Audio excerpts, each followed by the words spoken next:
Friday, but I'm still reeling from the Spider-Man Marvel Union on today's Nerdist News. There's no need to rehash it at this point. Spider-Man's coming to Marvel movies, Marvel's producing new Sony Spider-Man movies, everything is beautiful and nothing hurts.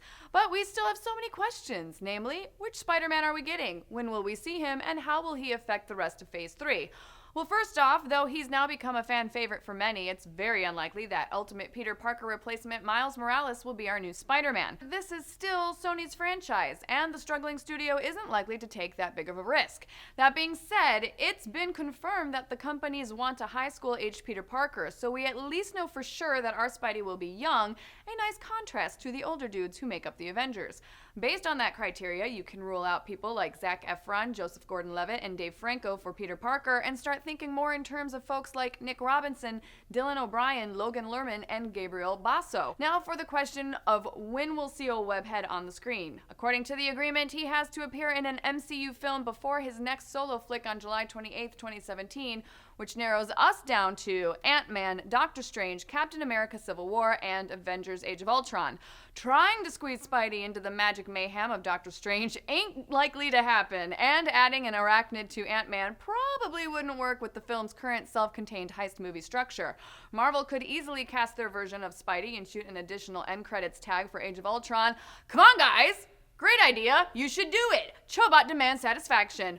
But more than likely, he'll make his MCU debut in Civil War. He's an integral part of the storyline in the comics and offers a compelling narrative conceit, given that he'd be the only guy in the Marvel Cinematic Universe with a secret identity. And that would definitely up the stakes as far as being made to register with the government as a superhuman is concerned. And finally, with an all-new A-list superhero dropping into the middle of Phase 3, we have to wonder, how will Peter Parker affect the fate of the MCU? Well, as awesome as it's going to be seeing Spidey fight alongside the Avengers in Infinity War, he probably won't be a major player. Why? Well, here's a couple of reasons. First off, Marvel doesn't own the film rights to Spidey. They simply have a business agreement with Sony to use him, so it's unlikely they'd center their cinematic universe on a character that could potentially stop being available at some point down the road.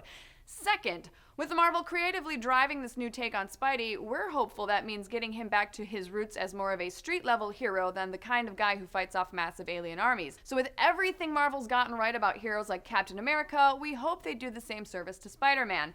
But what do you guys think? Peter or Miles? Want to see Spidey in Cap 3 or Avengers 2? Does the MCU need to focus on him as much as it does, say, on Iron Man?